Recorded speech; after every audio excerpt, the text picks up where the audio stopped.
Now here's a sneak peek of our edition. President Paul Kagame, Commander-in-Chief of the Rwanda Defense Force, has approved the retirement of 9 generals. The plenary session of the Chamber of Deputies has passed a law approving and ratifying the peace agreement between the Democratic Republic of Congo and Rwanda, which was signed in Washington, D.C. on the 27th of June 2025. On the international scale, the British Prime Minister Keir Starmer has told the cabinet in the UK that his country will recognize a Palestinian state in September unless Israel takes more steps to end the situation in Gaza.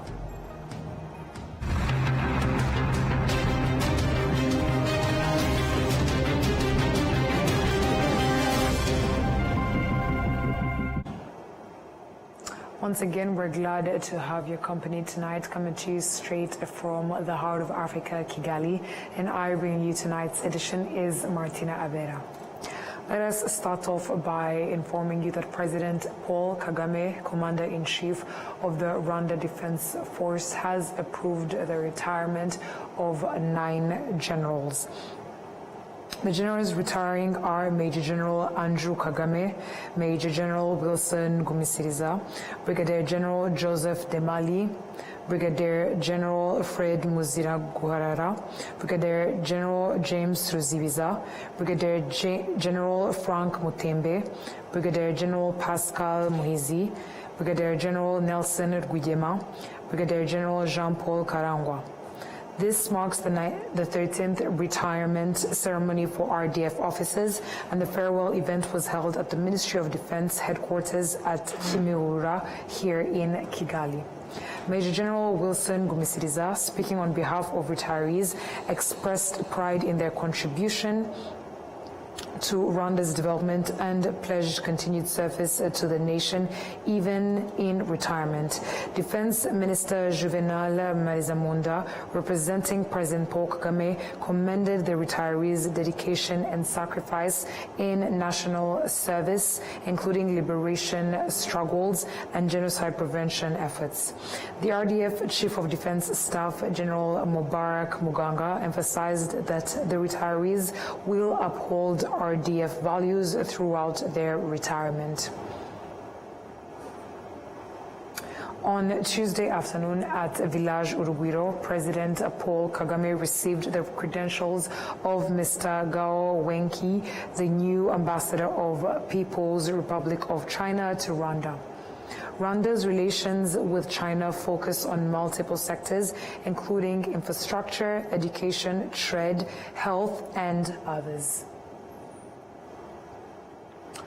The plenary session of the Chamber of Deputies has passed a law approving and ratifying the peace agreement between the Democratic Republic of Congo and Rwanda, which was signed in Washington, D.C. on the 27th of June 2025.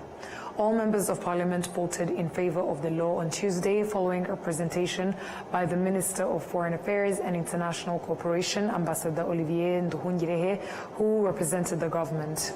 This item was brought before the plenary session of the Chamber of Deputies following the 16th of July 2025 decision by the Council of Ministers, which had approved the draft law for the ratification of the peace agreement between the Democratic Republic of Congo and the Republic of Rwanda, signed in Washington, D.C. on the 27th of June 2025. In explaining the significance of the agreement, Minister Nduhungirehe described it as an important step toward addressing the underlying issues that have caused tension between Rwanda, the DRC, and the Great Lakes region as a whole. These are principles related to security, especially focusing on the dismantling of the genocidal rebel group, the FDLR, and permanently ending any support it receives from the government of the Democratic Republic of Congo. The new bilateral integration will also include a partnership between Rwanda and the DRC, aimed at jointly utilizing natural resources and developing shared environmental assets. This includes collaboration on national parks that connect both countries, such as Rwanda's Volcanoes National Park and the Congo's Virunga Virunga National Park. Additionally, the partnership will involve investment in Congo's mineral sector, starting from the extraction of minerals through to processing, value addition, and finally exporting to international markets. This initiative will be supported by the United States and various American companies, forming a complete end-to-end critical mineral value chain.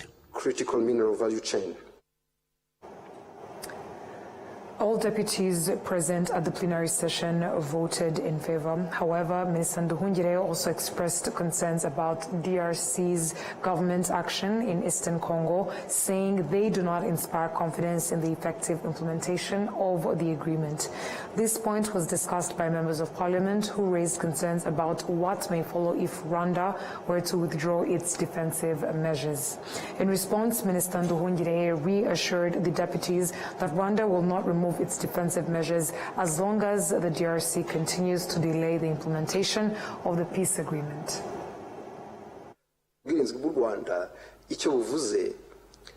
The Rwandan defensive measures are grounded in the firm belief that the 1994 genocide against the Tutsi will never happen again.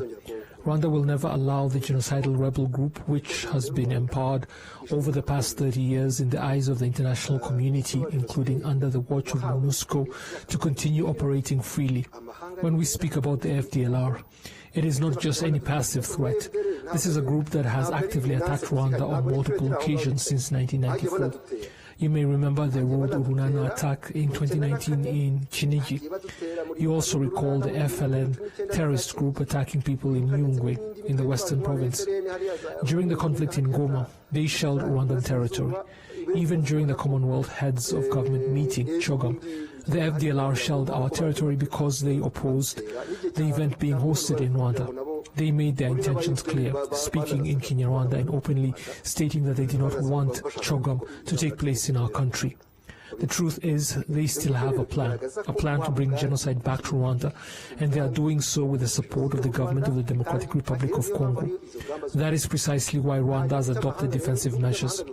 Even if foreign countries continue urging us to remove these measures, we cannot. This is about the survival of our nation. We will not sit idly by and wait for people to come and repeat what happened in 1994. We will not accept that. It is simply not possible. That is why we have said, yes, we are willing to remove the defensive measures, but only once the root causes that led us to establish them have been fully addressed and eliminated. All deputies present at the plenary session voted in favor of the draft law. As part of efforts to restore relations between Rwanda and the Democratic Republic of Congo, the signed agreement includes provisions for continued dialogue on key issues such as the release of innocent Rwandan nationals arbitrarily arrested and detained by the Congolese government, the elimination of hate speech, especially that targeting Kinyarwanda speakers, the resumption of Rwandair flights to and from the DRC. All these measures aim to restore trust and strengthen the relationship between the two countries. Now, the leadership of the Higher Education Council has announced that it will soon complete reforms to improve the institution's operations and resolve various issues frequently raised regarding the certification of degrees obtained abroad. On Tuesday, members of the Parliamentary Committee on Education, Technology, Culture, Sports and Youth held discussions with a number of institutions affiliated to the Ministry of Education, aiming to understand the causes of deficiencies identified in the report by the Auditor General. The Director General of the Higher Education Council, Dr. Edward Kadozi, noted that some of the problems stem from various reasons, but reforms have begun to help resolve them soon. We are doing a number of reforms at HEC, and very soon you'll be seeing the outcomes of these reforms. And one of them is to simplify the process of application of equivalence, and the systems we are putting in place we are revisiting the structure of HEC to make it a structure that fits for the purpose, which is all these services we have discussed with the members of the Parliament and the other services we offer at HEC. we are revising policies. A number of policies you will see that are going to come up very soon. Such as? And policies on the guidelines of HEC, we are revisiting, of course, how high learning institutions get accredited, get quality assured. All these reforms, you'll be seeing them very soon. In relation, let's use the case of what we have been discussing, the guidelines. And these guidelines will help to clarify all the processes, who merits, who doesn't merit for equivalence, and the process this person has to go through, what he's responsible for in the process of application for equivalence, and what HEC is responsible for. And all this will be communicated to the public. And when this guidelines will be? By end of this fiscal year. 2 years ago, the Rwandan Parliament requested HEC and the Ministry of Education to correct deficiencies identified in the process of certifying foreign degrees, including delays in issuing equivalent certificates. For those who have not received their documents due to various reasons, the leadership of HEC has said that the process remains open to everyone, and anyone meeting the requirements will receive equivalents in no more than 10 days. The plenary session of the Chamber of Deputies has approved a bill authorizing the ratification of a loan agreement between the Republic of Rwanda and the OPEC Fund for International Development. This project approves Rwanda to borrow $27.95 million to be used in establishing a model aviation training center that will support the operations of the new Kigali International Airport being built in Bugesera district and improve Rwanda's air transport sector. State Minister in charge of National Treasury at the Ministry of Finance and Economic Planning, Godfrey Karemera, explained that this center will offer various aviation science courses following the highest international standards, which will help increase the required expertise in aviation to enhance the capacity and knowledge of aviation professionals in Rwanda, the region, and beyond. State Minister Karemera also stated that the loan will be repaid over a period of 15 years. Additionally, the Chamber of Deputies approved another bill ratifying an agreement between Rwanda and Nigeria that eliminates double taxation on certain goods and removes trade barriers to facilitate commerce and investment between both countries. The project to transform Kigali into a sports and investment hub continues to be implemented and is nearing completion in line with the Rwandan government's goals over the past 5 years. To date, the Remera area designated to become Kigali's sports hub has seen infrastructure investments exceeding $294 million, over 435 billion Rwandan francs. Kigali is rapidly transforming into a new tourism destination focused on sports and investment. 5 years ago, the Rwandan government launched the Kigali Sports City Hub project aimed at transforming Remera into Kigali's sports district. The project was planned to be built on approximately 35 hectares of land near the newly constructed Amahoro Stadium. Today, the completed infrastructure in Remera presents a new city image where sports and economy converge, creating a new development direction for the country. The latest completed and inaugurated project is Zaria Court, built at a cost exceeding $25 million, following the renovated Amahoro Stadium and BK Arena. The new Zaria Court infrastructure aligns with the Rwandan government's goals of partnering with investors to build sports facilities that boost the country's economy. Masai Ujiri, co-founder of the Giants of Africa organization and the key investor behind Zaria Court, has stated that this infrastructure is not just about sports and entertainment, but includes various economic activities benefiting Africa's economy. You see this court here? This court creates community. You see these venues? These venues create value. You see the whole ecosystem. The ecosystem creates economy. And we don't understand that enough in Africa. So, to be given this unique chance here to build a sports city, starting with that arena, then the stadium, then the ecosystem that feeds it. So we can buy our jerseys, we can come to a sports bar, we can have ice cream, our kids can play in the playground, we can stay here in the hotel, we can chill in the pool deck, we can go to the rooftop lounge, we can go work out in the big gym that's open to the public. This is the power of sports, yes, and how it can bring all of us together. Claire Akamanzi, current NBA Africa CEO and the head of the Rwanda Development Board when the Zaria Court project was first conceived, has explained that such infrastructure should be viewed in the broader context of how sports and entertainment can contribute to national and continental development. It's really incredible to see that strategic investments like this really unlocks jobs, creates infrastructure, and allows a lot of long-term economic growth to happen, and that's what we're seeing here. President Paul Kagame, during Zaria Court's inauguration ceremony, reiterated how sports and entertainment are already contributing to the economy through the infrastructure built here in Kigali. It has already done it. It's not just the future.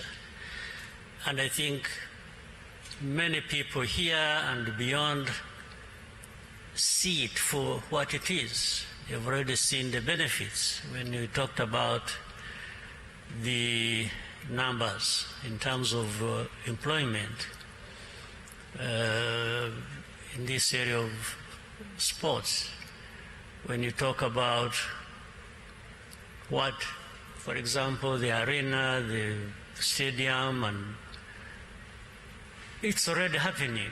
People are taking notice of that and counting and knowing that it has employed so many, it has brought in so much. And that interaction around of people here in Rwanda with the rest of the world speaks volumes in terms of value. So it has already brought in a lot, and it's a question of growing that. And we also know that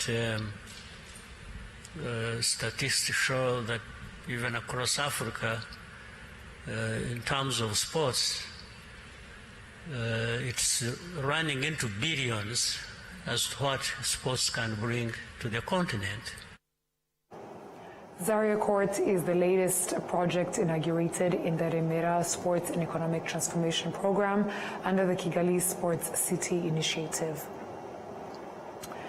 Now, a 2024 report by the World Health Organization is in collaboration with the Global Alliance for Vaccines and Immunization, ranks Rwanda third in Africa among countries that have made the greatest efforts to protect children's health through the provision of various vaccines, including those for diphtheria, tetanus, and pertussis. In 2024, over 72 million children across 57 countries, including Rwanda, were vaccinated against various infectious diseases. This marks the first time in history that such a large number of children have been vaccinated globally. Rwanda has achieved a 96% vaccination coverage rate, with many parents vaccinating their children last year due to the high value they place on this health initiative. Rwanda's ranking as third in Africa among countries investing significantly in child vaccination is attributed by experts to strong public awareness campaigns. However, approximately 10.2 million children in developing countries did not receive even a single vaccine, with the majority of these children living in areas experiencing security instability. Half of these unvaccinated children were found in Nigeria, the Democratic Republic of Congo, India, Pakistan, and Ethiopia. Grace Kabanyana, Immunization Epidemiology Senior Officer at Rwanda Biomedical Center, notes that strong political will is a major reason Rwanda has successfully vaccinated so many children. And you have a good coverage and you have a big target because we don't want our children to get vaccinated diseases. That's why you have to have a good coverage.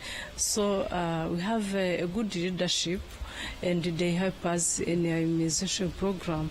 And when the children are not reached by our vaccination, we have also community workers that helping us to retrace the children within the community. The report also states that the cervical cancer vaccine will be given to 86 million girls globally by the end of 2025. Rwanda, however, has committed to completely eradicating cervical cancer by 2027, 3 years ahead of WHO's global target. Experts say that high vaccination uptake has contributed significantly to the reduction in child and maternal mortality. Health experts across the African continent emphasize the need for conducting health research through clinical trials in order to ensure their quality and safety. This was highlighted on Tuesday during the official launch of a new project aimed at promoting clinical trial programs that is set to run for 2 years. Honora Gladys has more. Through the project called TRIS that was officially launched today, health experts from various participating countries, including Rwanda, Kenya, Zimbabwe, and Tanzania, discussed the goals of the initiative and the challenges it aims to address. This is a very important project because it came at a very good time when we wanted to improve the quality of the research that's going on in Zimbabwe.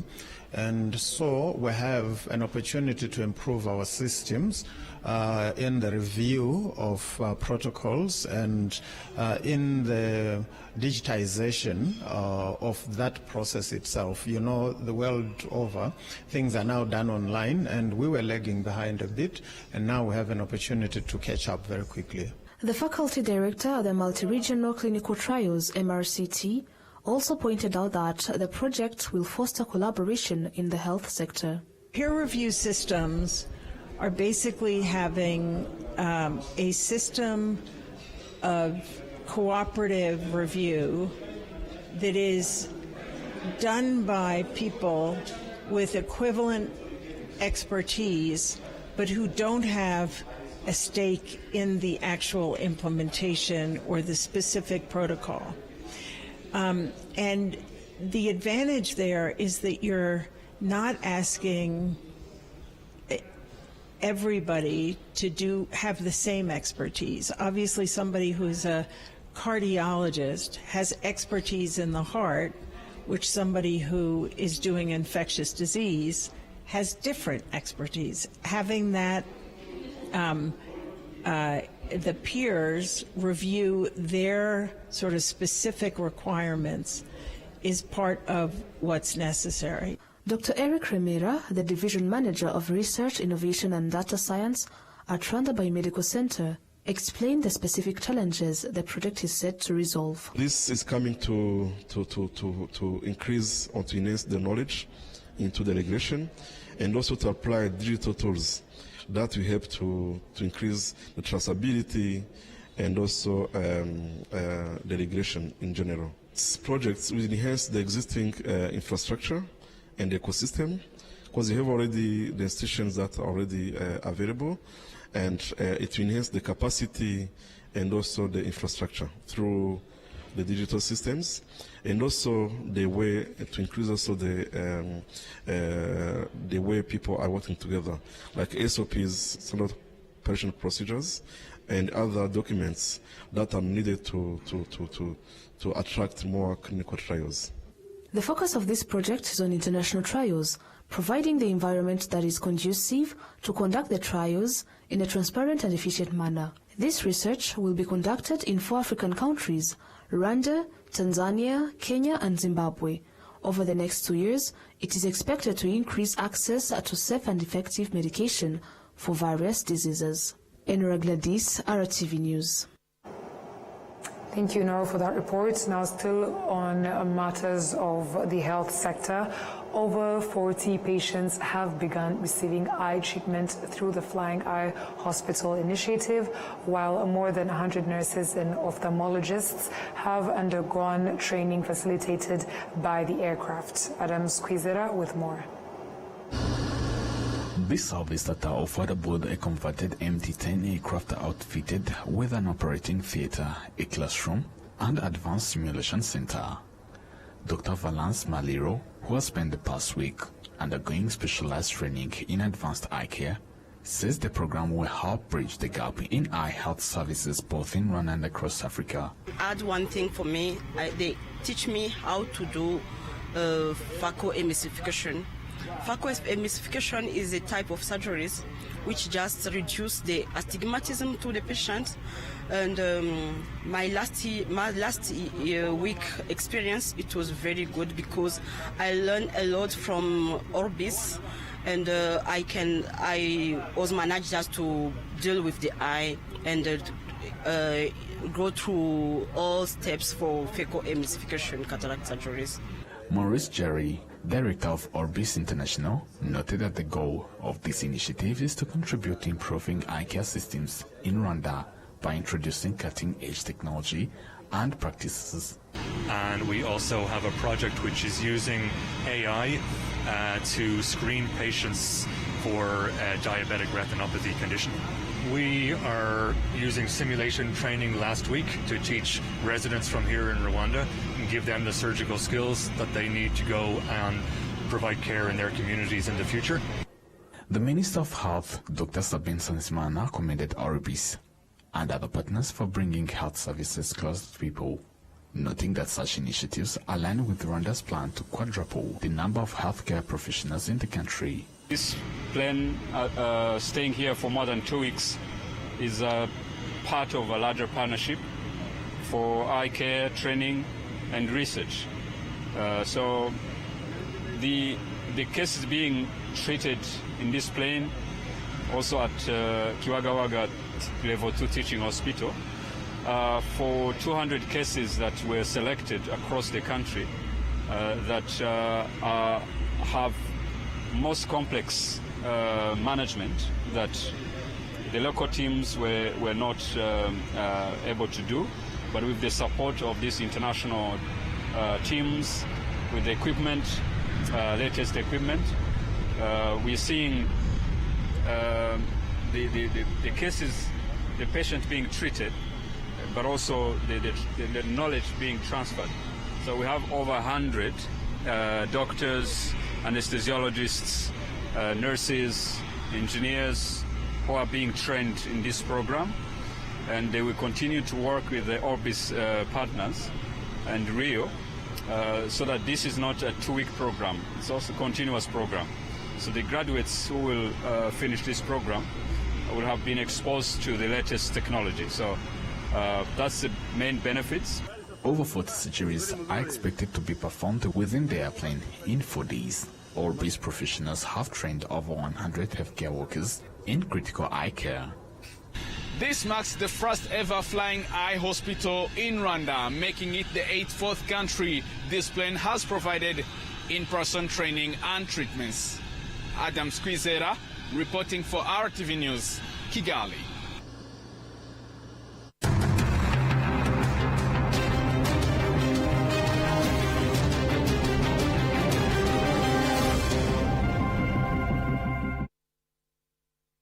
Loves moments.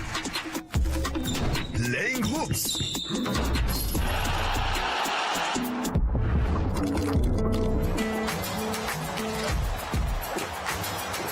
Giving away.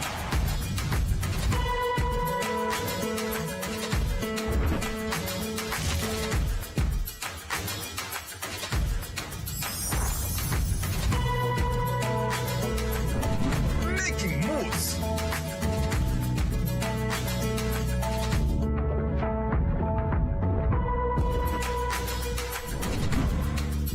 breakfast with family, Inyanje is always there. Whatever the occasion, whatever the moment, always ask for Inyanje. Nyiri muto arababwiraga data bati ntabwo wagira umukamo mwinshi utunze inka imwe, ariko nigeze acika intege. Mama akinjira mu bucuruzi hari abamubwiraga bati ntabwo watera imbere udakorera mu iduka rigezweho, ariko ntibyamusubije inyuma, yakoranaga umwete. Njya muri kaminuza hari abanshidikanyagaho bavuga ko nashobora kaminuza naturuka mu muryango wifashije, ariko byarangiye nanditse amateka mashya. Igihe cyo gutera ishema umuryango wanjye kigeze, bamwe bakomeje kumbwira bati ntabwo watera umuryango wawe ibyishimo n'ishema, ariko narabishoboye.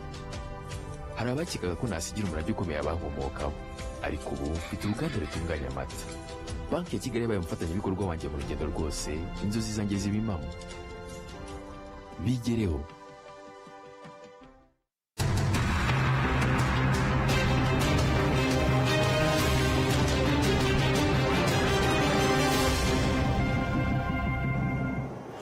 Welcome back to English RTV News, and a warm welcome back to other stories that are making headlines on the international scene.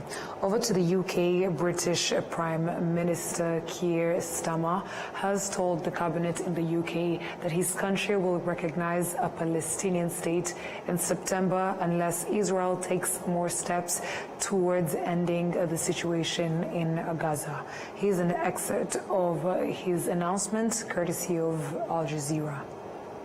I've always said that we will recognise a Palestinian state as a contribution to a proper peace process at the moment of maximum impact for the two-state solution. With that solution now under threat, this is the moment to act. So today, as part of this process towards peace, I can confirm the UK will recognise the State of Palestine by the United Nations General Assembly in September unless the Israeli government takes substantive steps to end the appalling situation in Gaza. And that Al Jazeera story marks the end of our bulletin. But before we close off, let's have a recap of our headlines. President Paul Kagame, Commander-in-Chief of the Rwanda Defense Force, has approved the retirement of 9 generals. The plenary session of the Chamber of Deputies has passed a law approving and ratifying the peace agreement between the Democratic Republic of Congo and Rwanda, which was signed in Washington, D.C. on the 27th of June 2025. On the international scale, British Prime Minister Keir Starmer has told the cabinet in the UK that his country will recognise a Palestinian state in September unless Israel takes more steps to end the situation in Gaza.